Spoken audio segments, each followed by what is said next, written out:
Welcome to It Is One Podcast. I'm Taylor. And I'm Bailey. Hey, Bailey, before we start today, I just want to ask you a question. Okay, what do you got for us today, Taylor? So, my question for you is how do you think stardom affects children? Like later on in their life. And what I mean, specific example, that was kind of an open-ended question, but like the specific example would be I was watching a Hot Ones interview with Khloe Kardashian, the oldest, I believe, out of the Kardashians. Okay. And in it, she was talking about how the younger Kardashian sisters had never known life outside of being filmed constantly. Because basically, that was their whole entire childhood. And they grew up and never experienced it. So she said one day that what they would do is when they were feeling like this and they wanted to go out and do something but didn't want to be recognized, everybody would wear disguises and they would get on like a bus or whatever, and nobody would know who they are unless they talked, because as soon as they started talking it was kind of obvious who they were, but they had really good disguises. And I guess my question to you would be like, how do you think that affected them? So I'm not super familiar with their personal lives or anything like that, but I would imagine it has made it to where they don't have as much understanding of the everyday person of what life is like being essentially invisible and just being like a random NPC. But the way it might affect them later in life, we can look at other examples of child stars like Drew Barrymore, who became famous for Firestarter. And by, I think, age 13, she was addicted to drugs and went to rehab for the first time. Oh, like Macaulay Culkin as well. Macaulay Culkin, Corey Feldman, was that it? Mm-hmm. Because I know he's talked openly about his battles with alcohol and drug addiction. Yeah, so I think that it just adds a lot of stress to their psyche, and it wouldn't be surprising to me if in 10 years, we start hearing about I don't even know how old they are. But it wouldn't surprise me if, they also struggle with drug addiction and alcohol abuse and issues like that, because it's not in humans' nature, and based on my understanding, to be seen all the time.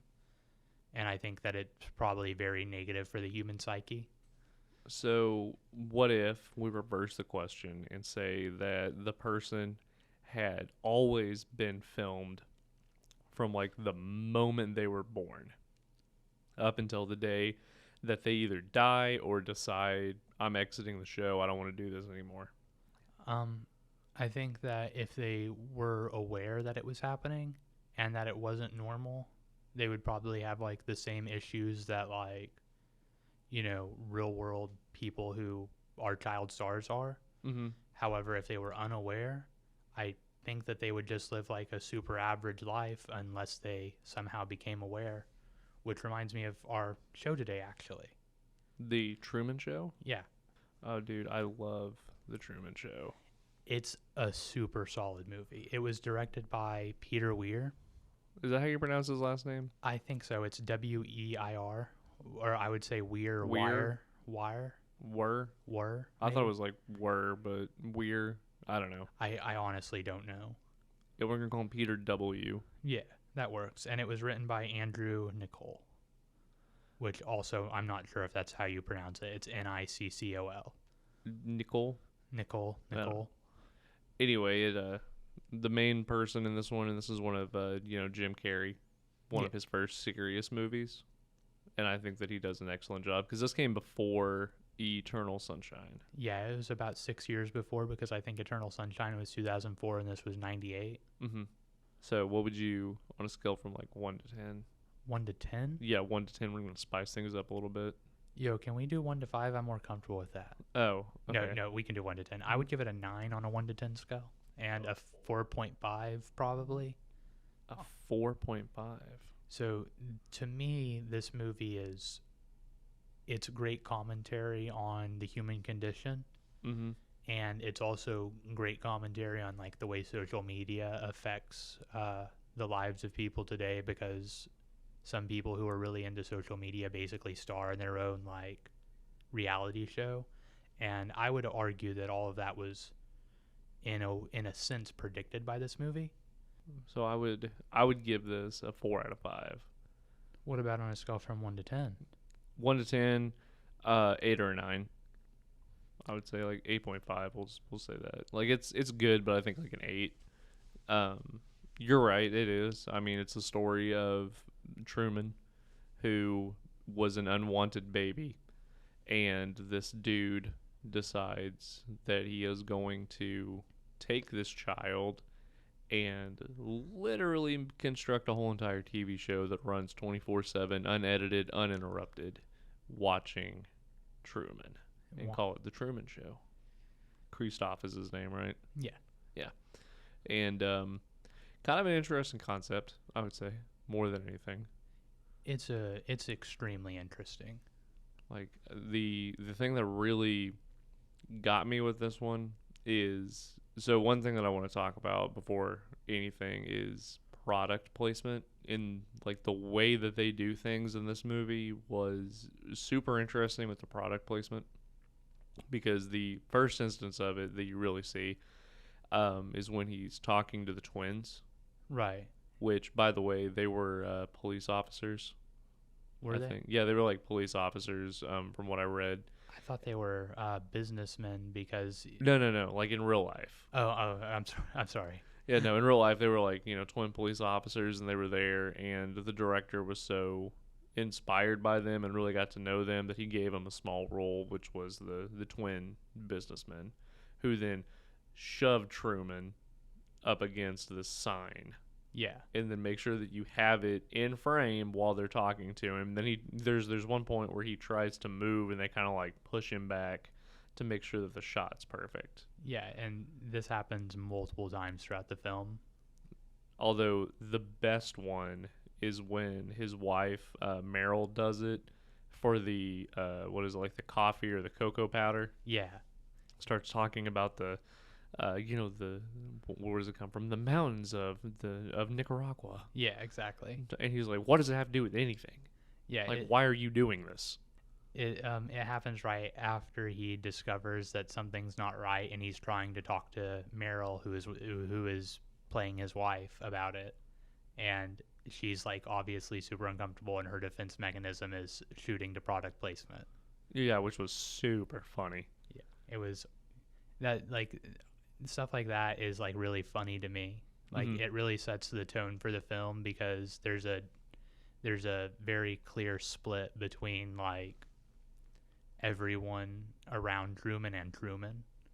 Right, because everybody around Truman knows what they're doing. Like, oh, this is just, I mean, even in the opening monologue or whatever, when she's being interviewed, she says, the Truman Show, it's my life.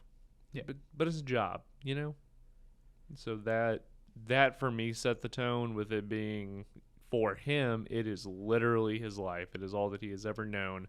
But for everybody else, it's just a job, which was kind of, I mean, it's really messed up when you think about it. Oh, absolutely. This is a super dark movie. And it gets darker the more you think about it. So, while I agree with you that, like, there's a difference between Truman and everyone else, because, I mean, I also said it, but I'll say that, like, there are some individuals who I feel like are also pretty deep into it. Like, while Meryl is, like, clearly an actress, her and Marlon have been there for a long time. Like, Marlon states at one point that he's been his best friend since he was 7. Right. And I think it was day like 10,909 when the movie started. So if he was 7, he's probably like 30 some now. Which is a long time to be doing this. Yeah, so that means that Marlon, for instance, I don't know about everyone else, but Marlon's been acting on the show for 23 years. So I wouldn't be surprised if he actually does care about Truman. So one thing that I found super interesting about their relationship is you can tell that he does care about him when they're sitting, I think it's on the docker or wherever, and Christoph is feeding him the lines, and you can tell when he is told to say, everybody else has to be in on it, which means that I would have to be in on it, but I would never lie to you, Truman. You can sense the hesitation in his voice and the look on his face, even that like slight pause of I don't want to say this, but I know that I have to because I'm an actor. Exactly. And I think that that shows that there is a part of him that does care. I mean, it's just like, I don't know. It's not raw emotion because he's clearly like restraining himself, but Right. in his eyes, because he's a really good actor, he like displays the emotion that he's clearly restraining himself from expressing in his voice and his eyes. Yeah, and that's why I really like that scene, because it tells you everything that you need to know about their relationship without saying anything. Exactly. So we've talked about the show a little bit and given some general overviews. But for anyone who hasn't seen this, do you want to give like a quick, just basic rundown of the plot? Oh No, yeah. like there are gonna be spoilers. This is a 24-year-old movie.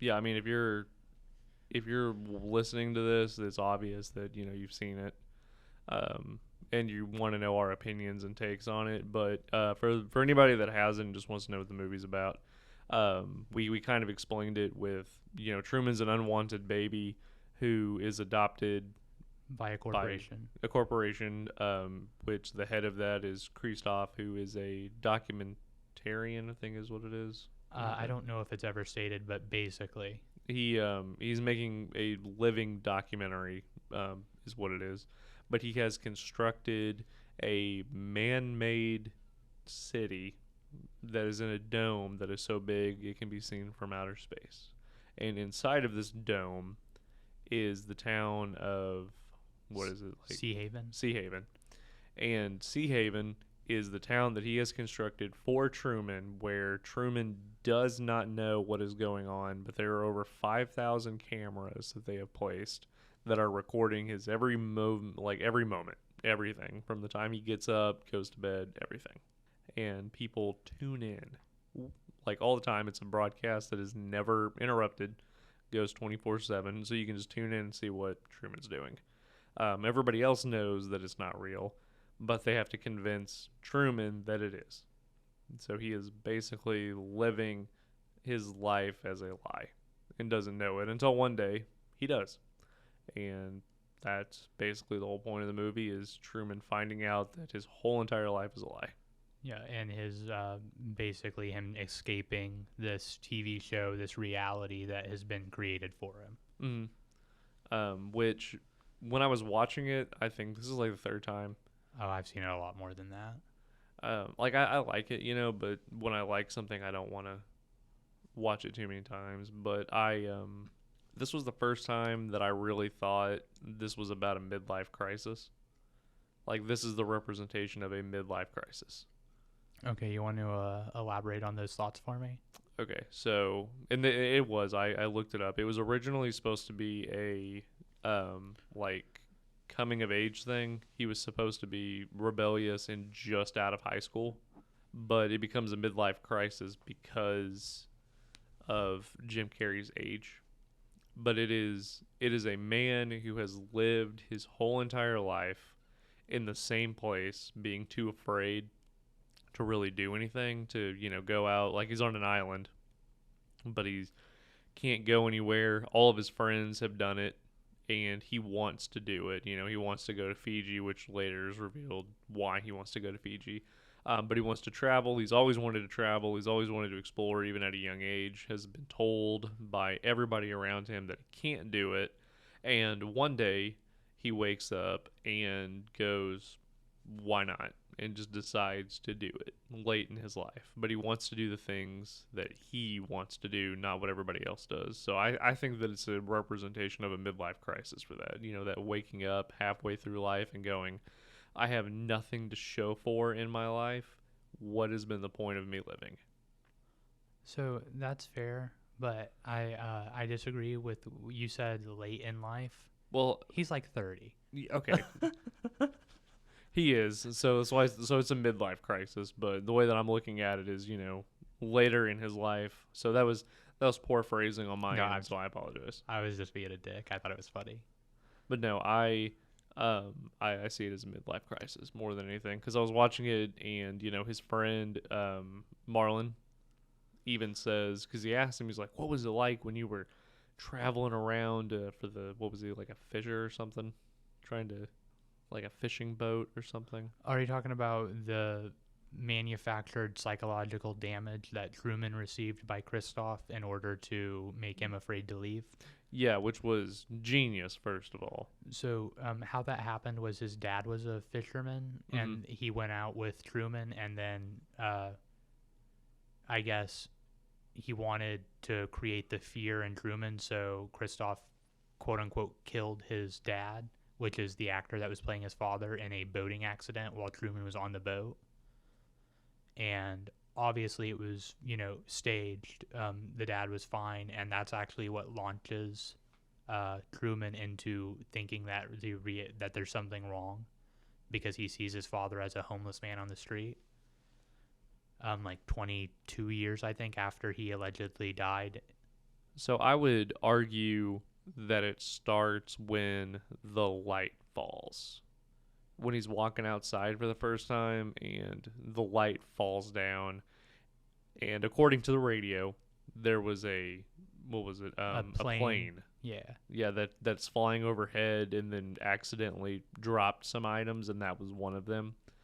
But he even looks at it and sees the name on it and gets kind of iffy.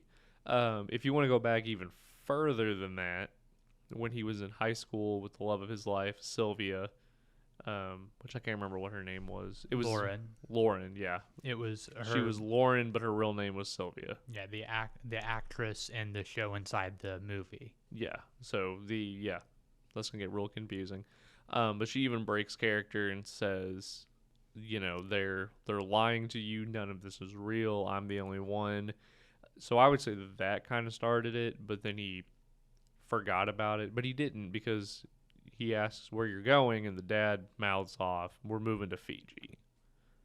And that's his whole reason to go to Fiji. But I mean, so I think that's his reasoning for trying to escape. But the dad says, "Oh, she's schizophrenic. Oh, she does this to everybody. This is what she does with all of her boyfriends." You're not the first. Yeah. So I think that Truman actually loves her, obviously, and I think she obviously loves him based on the scenes of the real world inside the movie, where you see Sylvia sitting in front cheering for Truman as he's clearly discovering the fabrication of his reality.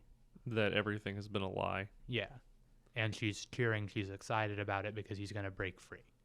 But I would argue that during that period of time, he didn't understand exactly what she meant because he hadn't personally seen enough of he hadn't seen anything that was consistent with, oh, this can't be real, this isn't how reality works yet.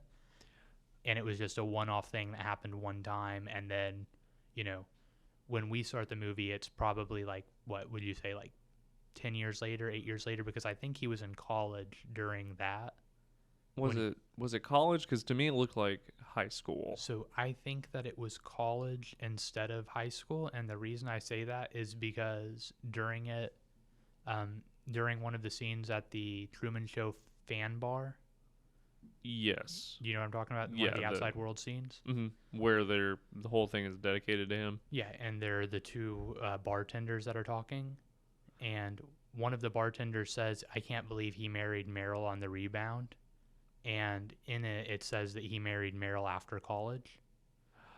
Oh. So I think that was during college. So assuming most people graduate college at between 22 and 24, and assuming that he's about 30 now, which I guess we could do the math and do 3,000 or 10,909 days and see how old exactly.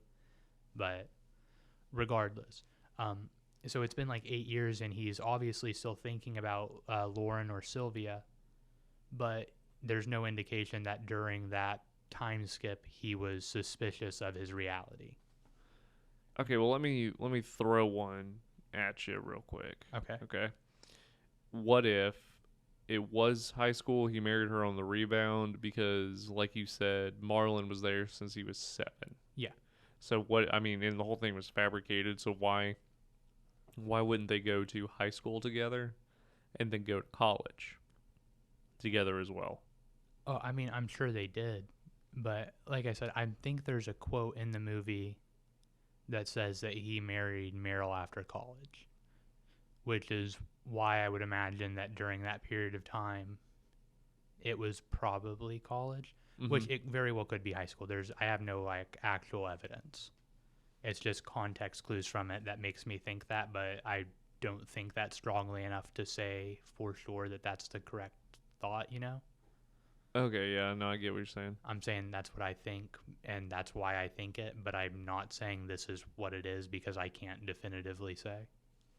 Right. No, I get it. I would, I don't know. Their whole relationship was weird, um, especially considering that you can tell that he was really in love with Sylvia. I mean, he even took random Magazine. magazine. Yeah, thank you. I blanked on that one. But magazine pictures and like reconstructed her face the best way that he knew, and he puts it behind a picture of him and um, Meryl, Yeah. which I thought was funny. Well, so he and Meryl's relationship isn't good, No, and it's obvious that Truman even sees that because during the period of time where she's like, "Oh, let's have a baby," he's like, "Why would you want to have a baby with me? You don't even like me." right. I mean, he knew from the start, I think, that none of this was real between them. I mean, I don't know. I feel like there's no evidence to back this thought up, but I'm pretty sure that he thought something was real between them, or he wouldn't have decided to marry her. Because while everything in his life is manufactured, Mm-hmm. he still has the illusion of free will. Like he still thinks that what he's doing is his decision. So I feel like if he legitimately didn't want to marry Meryl, he wouldn't have married her.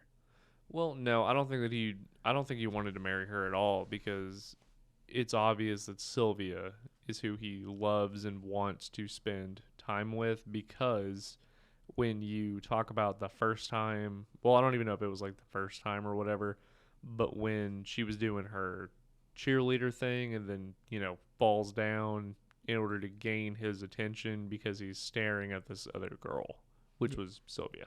Yeah. So I don't think he ever wanted to be with her. I think that he just felt like he had to and settled. Like most men that go through a midlife crisis, settle. I mean, I'm pretty sure he was married to Meryl before his midlife. Like, I think that, like I said, I'm pretty sure in the dialogue in the movie it said he married Meryl right after college, Mm-hmm. which is, before one would have a midlife crisis, probably. I mean, yeah, but okay, I can see what you're saying. Like I said, I'm not saying there's no coercion or anything. I'm just saying I don't think there's enough information to say that it wasn't like a cognizant choice. Because even if he was in love with Sylvia, I'm sure that there are plenty of people and plenty of listeners who are in love with someone they aren't dating while they're dating someone else simply because it's easier or something happened in their relationship with the person they actually want to be with. Mm-hmm. And like you said, they settled with other people. So I don't know, there was a scene that did not make it into the movie, but the meeting between him and Meryl where he's like threatening her with a kitchen knife or whatever. She threatens him. Oh yeah, she threatens him. Excuse me. That scene was supposed to be like way darker than it was because he was supposed to basically waterboard her in the sink and go crazy on her. Like he was going to just, beat the shit out of her basically and like waterboard her. That was how that scene was supposed to play out, but it was, deemed too dark. So they had it to where he takes it and then threatens, holds it up to her neck, and then that's when Marlon comes in. Like that was as dark as that scene got. So I'm glad, I guess, that they didn't do that because I think it would have tainted Truman's character. No, it would have. I 100% agree with that. However, I don't agree with Meryl's assertion or like the tone I heard from you just now, because I don't think that Truman threatened Meryl. Even if he was holding the knife, he was just defending himself because she came at him with it first. At no point was he violent towards her. At no point was he, like going, in my opinion, based on my perception watching it, at no point did he act like he had intentions to hurt her in any way. And her acting, the way she was, in my opinion, her being over dramatic about him asking questions she knew she wasn't allowed to answer. Like, I think that she started freaking out, and I don't want to use the word hysterical because, you're not supposed to use that word when describing ladies, but I think she was acting hysterical for no reason. Because he was asking questions she knew she couldn't answer. Right. Okay. In my opinion. And that's, I mean, yeah, because he doesn't do anything. No. And he just holds it up to her and then says something, and that's when Marlon walks in. Like, if he wanted to hurt her, he could have very easily. Well, he wasn't even like, he was standing up talking to her, and then she picked it up and started holding it at him, and he was like, what, are you gonna, is it slice, dice, and chop me? Yeah, because that's what she was talking about with the product placement, yeah. So, one other thing I want to talk about from this movie, before we get, like, too deep into anything else. Okay. Or did you have anything else for that specific, like, scene? No. Okay, I'm sorry. I wasn't trying to, like, cut you off. No, you didn't cut me off. You're good, dude. But, did you notice how everyone is, like, super condescending to Truman the whole time? Like... Yeah, but I feel like they have to be. No, they do. But that's something I didn't like about the movie. Because Truman doesn't seem stupid. You know what I mean? I don't think that Truman's stupid, but go ahead. So, in my opinion, because I feel like every interaction that happened to Truman for the first half of the movie until he was actively trying to escape, everyone who talked to him had a condescending tone pretty much the whole time. Especially Meryl, or excluding Marlon and excluding some of the, like, extras, like the dude who works at the magazine stand that he stops by every day. Yeah. But most other interactions, like his interactions with his boss at work, his interactions with Meryl, his interactions with his mom, his interactions with, his neighbor once he starts acting a little bit weird. Mm-hmm. Like, I feel like they've all got a very condescending tone. Which they do. And because I view Truman as moderately intelligent, he was able to figure it out and then able to escape. Right. So the condescending tone they use seems a little weird to me, because I feel like Truman would have been able to register that they were being condescending. You know what I mean? Which I don't know if I'm looking into it too deeply or I'm, like, misinterpreting something.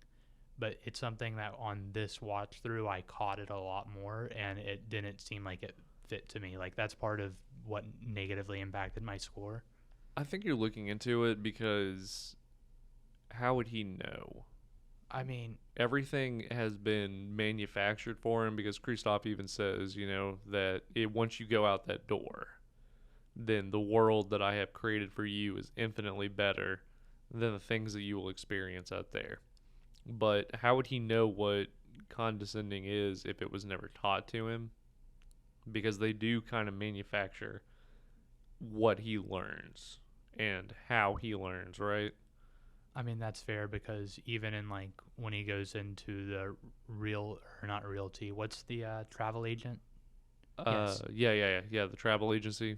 Like, it's manufactured his learning based on, like, the signs for planes going down and getting struck by lightning that are posted up in there. You will die if you enter an airplane. So I guess that's fair that they probably manufactured his learning and made it to where he doesn't have all of the, like, specific knowledge about, like, stuff like that, I guess. That would make sense. Well, because I don't think that he would know what condescending is, or he would have been able to figure out a lot sooner what was going on, because everybody is extremely fake with him, and it's the same repetitive thing every day, but he didn't start paying attention to it until the light fell, And then, next thing that he knows, people are saying weird things, and then he's sitting there in the car, and he says, there's going to be a woman on a bike, a red bike, I think is what he says,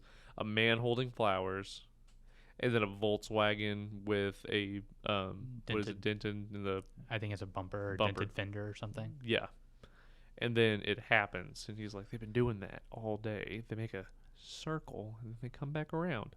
Yeah. But and even if you look at the way his mornings start the exact same way every single day. I mean, doesn't your morning start the exact same way every day? No.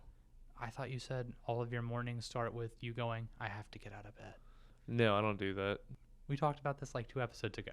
Yeah, but my mental state has changed. Not the point. We're getting off track. But no, with stuff like that, you have this morning thing that he walks outside every day, and the family is in the exact same position in the exact same location and says the exact same things every single day. Good morning, and in case I don't see you, good afternoon, good evening, and good night. Yeah, exactly. There's that. And then when you look at it, the neighbor with the dog, Yeah, Pluto. same thing every day. Yeah.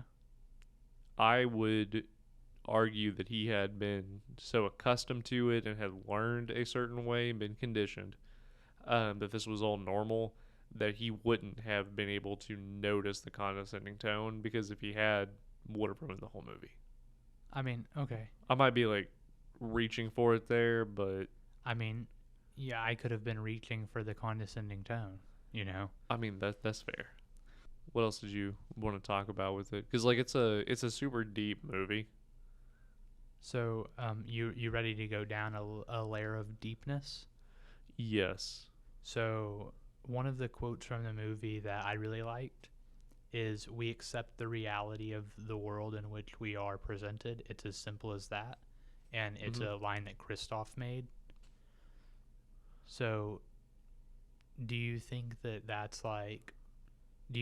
the actors inside the Truman Show are accepting that as like a variation of reality?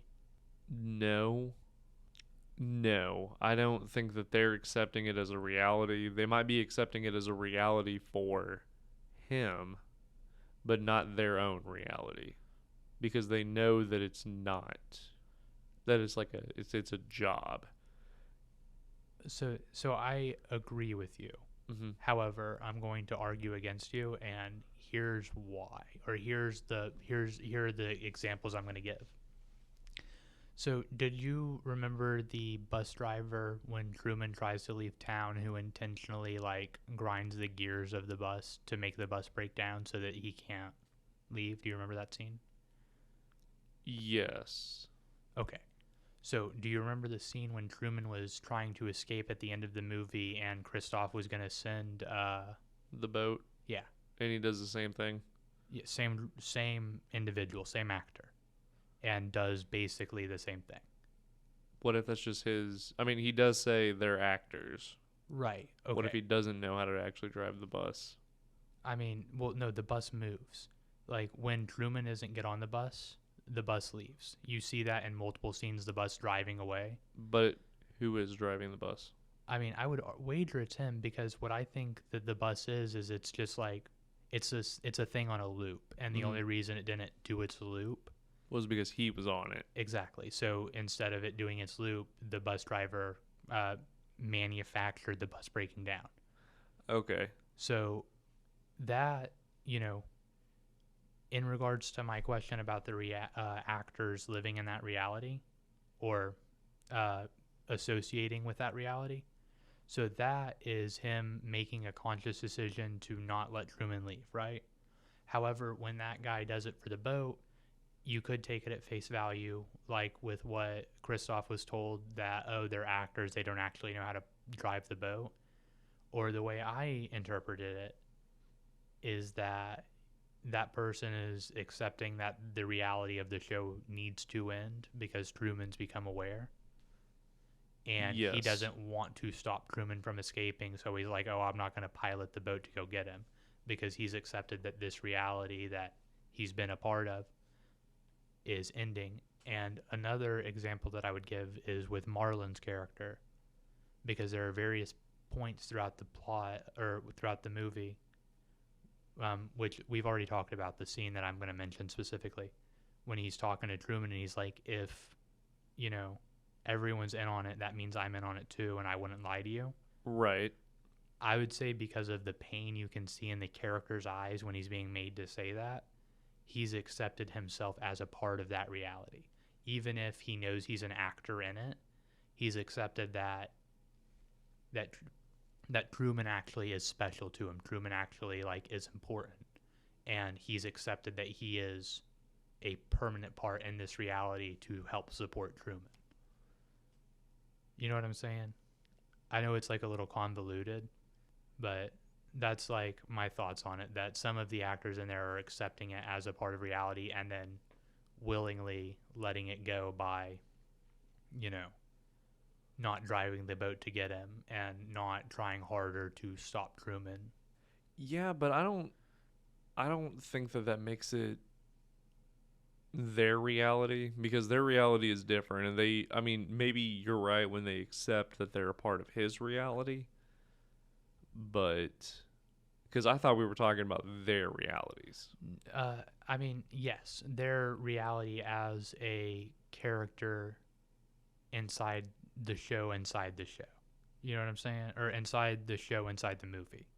You know what I'm saying? Okay, so method actors who get super into it, this is off the Truman Show, but Christian Bale and The Machinist when he lost all that weight, or Joaquin Phoenix when he did Joker and he lost all that weight. Right. They basically became their characters. I would argue that because this is a 24-hour live show, that these guys have, even if it's not entirely, have partially become their characters. Does that make sense? Do you understand what I'm trying to articulate? Yes, I think so. That they've become, that this is their personality now, is because they've been doing it for so long. Well, not even necessarily their personality. It's just the way they perceive reality has been altered because they've lived in this manufactured place for so long as side components, or as, support for the reality in order to trick Truman. No. You don't see it? You don't think so? No, I think that they see it as a job. See, I don't know. I feel like some of them don't, because of the way they act and the words they say and the decisions they make. You can argue that his dad. Yeah, I would say his dad's one of them, and obviously Sylvia. Yeah. But that's different because they don't want to be a part of that. They want to show him real, what reality really is. That's the difference, though. That's fair. They want to destroy it instead of empower it. Which I don't even think the dad wanted to, because he comes back on. He gets himself written back into the show. Right. But he got himself written back into the show because he snuck on set. Right, but the example that I'll use is when they look for him, how they join, hand in hand, and he goes, "Truman, it's your dad." Right, but the way that he says it, if he was actively trying to break Truman out, why did he do it that way? You don't know what he was plotting. He could have, not actually been looking for Truman. And alternatively, if he found Truman, he could have been like, "Oh, hey, I'm going to try to aid your escape by, doing something else, like pointing them in the wrong direction, or, trying to block you from them."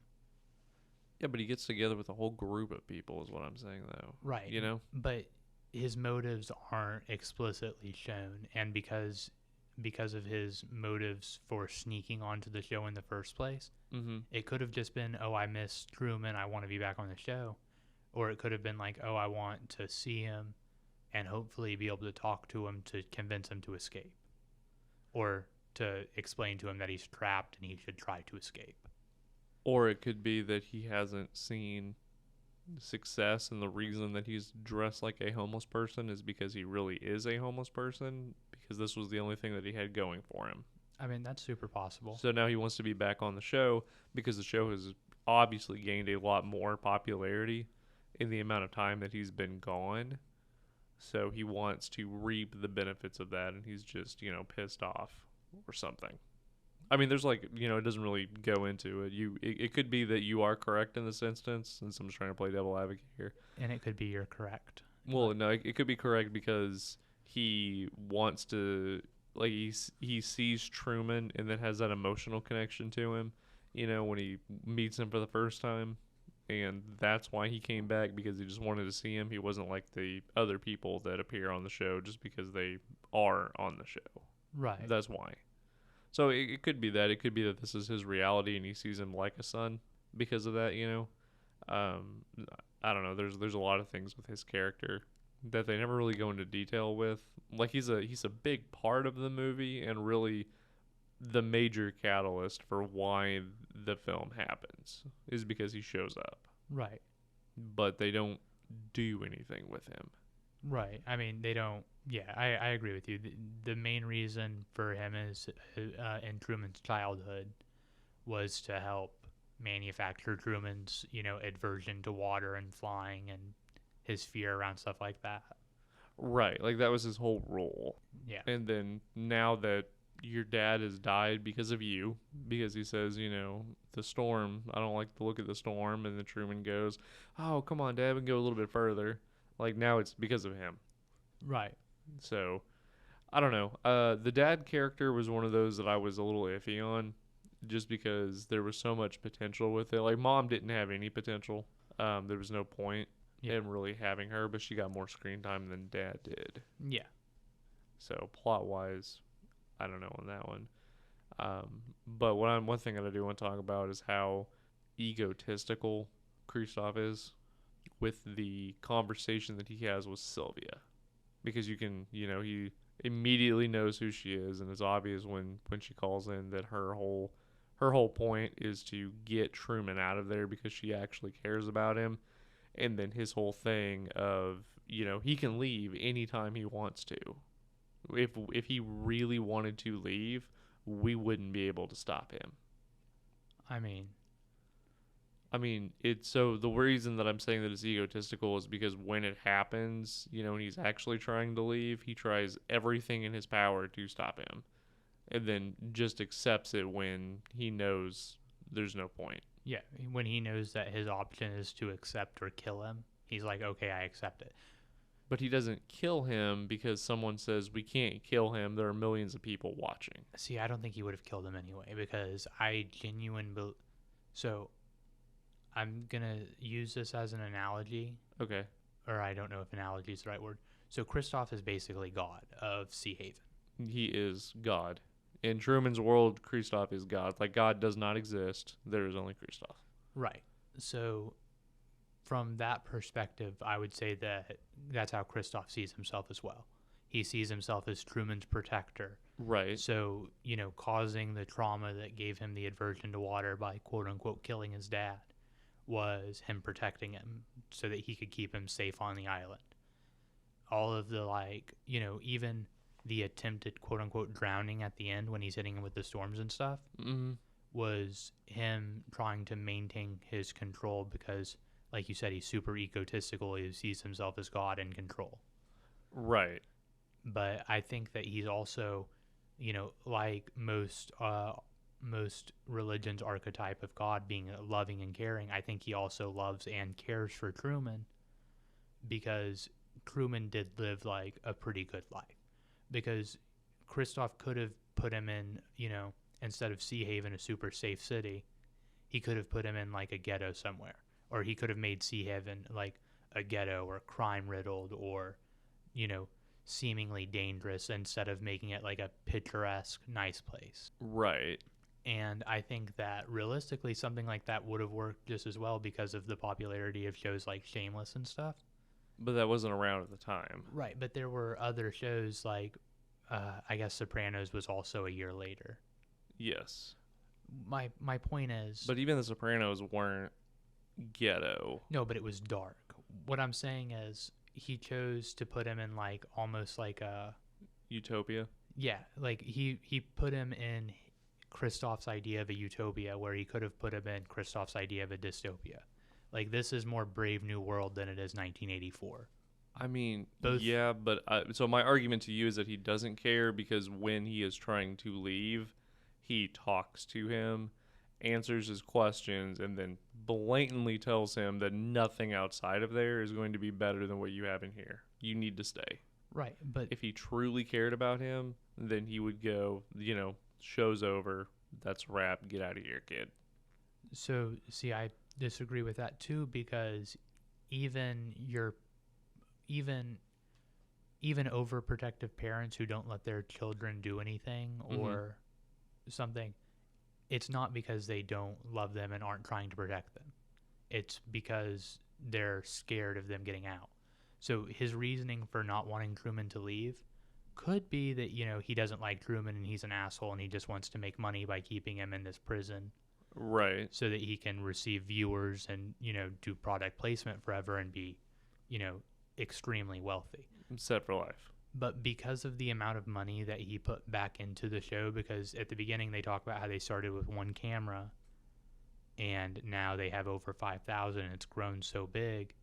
And I feel like if Christoph didn't care about Truman, he would have not made it, like I said, such a pleasant place. He would have made it more like hard and more like gritty, because that's the kind of movies that people like how many movies are there where it's just like someone being happy and stoked all the time?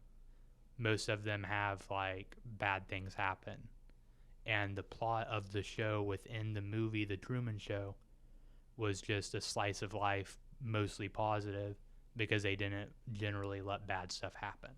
Right. There were bad things that did happen, but you're right, they didn't genuinely let them happen. Yeah, and the bad things that did happen were almost always intentional lessons to condition Truman to believing or behaving a certain way.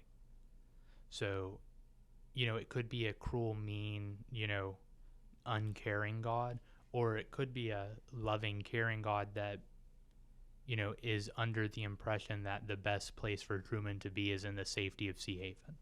And that's why he, almost goes to the lengths of killing him to convince him that he should stay. And when he realizes that he would have to kill him, he stops and he's like, I would rather him be free than dead. That's just my perspective. Okay, I can see that. I mean, okay, we'll agree to disagree on that one. Like, I can see it from your perspective, but I think he's basically a test monkey for him, which is why I don't think that he cares, because he was an unwanted baby. So I don't know. I think Christoph grew a connection to him, but not one of caring. More one of, you're the best thing that has ever happened to me because people love you, if that makes sense. It does. And I don't want to lose that. I don't want to lose the best part of me, which would be you, because you're moving on in the world. So I don't know. I think even you're right, overprotective parents do the same thing, but I think that the difference is they genuinely care, and his was more of, I want this to go on as long as humanly possible. So if he really didn't want it to go on as long as humanly possible, he would have let Sylvia do her thing. And he would have, if he really wanted Truman to be happy, he would have let Sylvia do her thing and then them end up living together, because it was very obvious that Sylvia is who he wanted, right? So I think that if he genuinely did care about him, then he would do stuff like that. I think that he made the utopia, or Sea Haven as a utopia, because that's what people wanted to see. It was the way to interact but not have these dangerous and volatile situations, because the way it's set up is like a 1950s sitcom with the style of everything, but there's computers or whatnot. But the vibe that I got from it was a 1950s, 1960s sitcom. Like Pleasantville. Yeah. And that's what he was going for, so it had to be a utopia. It wasn't that he cared and wanted him to be in that. This was what he wanted from the start, was to have a utopia. Because 1950s, there wasn't anything wrong in those shows. I mean, no, I definitely see your perspective. And, I think it's just as valid as my perspective. No, I think both are very valid. Yeah. But I don't know. See, I feel like it could be both though. Like I feel like he could both be, the overprotective parent who doesn't want him to leave because he wants him to be safe, but also not wanting him to leave because, he's getting all the viewers. That's like parents who give their children buttloads of chores and stuff. Free labor. Okay. Okay. I guess that was a weak analogy. That was I don't understand. Okay. Anyway, Your parents never made you like paint the house for no nothing? Just hey, paint the house? not that I remember. Really? I had to paint the fucking house. God damn. I mean, I painted like the porch and shit, but I never remember painting the house. Imagine. I mean, Is there any other specific thing in the movie you wanted to talk about? now was there any concepts that you wanted to like talk about? Kind of. All right, what would you want to talk about? So the last thing that I kind of want to talk about, and you Dropped it. kind of brought it up when you were talking about your view of like Kristoff. Mm-hmm. So I think that him wanting to keep Truman in the dark is because he wants Truman to accept the reality presented to him. Because if he thinks that Right. Sea Haven is all there is, Mm-hmm. then he's not going to know to want to leave. Okay. You know what I'm saying? Like obviously he was taught basic geography, so he knows about the outside world, or else he Right. wouldn't know what Fiji was. Mm-hmm. But I think that part of the reason he wanted to get rid of Sylvia is because he didn't want Truman's idea of reality to be expanded. Okay. Do you know what I'm saying? Yes. He wanted to construct his own, like, keep him in a box, basically. So this question kind of strays from the movie. Okay. Do you think that there are real life institutions that do similar things? Because I would argue that schools, some parents, some groups of people in general, like be it, religious groups or social groups or homeowners associations or what have you, all attempt to do this on a different scale. Instead of it being an individual that they're trying to fool, like Truman, it's entire societies that they try to fool. For example, Well, hold on. I'm just going to cut you off. Yes, literally everything. I think that everything in this world, like, I don't think you need to give any more examples. Every aspect of everything in life is a giant way to control you, because the way that I've always viewed things is to question authority, because just because someone is in a power of authority doesn't necessarily mean they should be, and doesn't necessarily mean what they're saying is correct, right? So you look at religious institutes that try to figure out, we're all in an ocean of chaos, right? And we can't figure out where to go. So then we turn to religious leaders to be like, oh, well, you need to go this way, believe in God. And then you turn to banks to be like, protect my money, because my money is safe with you, right? That's how it works. What is the value of money set by the banks? Then you turn to your fucking grocery stores who tell you how much you have to pay for basic human necessities like food, because they set the price on things. But you go to them and you want guidance on how much something should be. So then you go to all these other grocery stores and trying to find the best price, because one grocery store has it significantly or even slightly lower, and that's thrown your whole thing off. So now your whole perception of how much a basic item of food should cost, right? But you have these, leaders and basically anything like that where someone is trying to tell you how to navigate the ocean of chaos is the Truman Show doing that. That's what it is. So yeah, like the whole world, everywhere you look, institutes that are telling you you have to have a cell phone to communicate with people now. I mean, you know how many streaming services I have?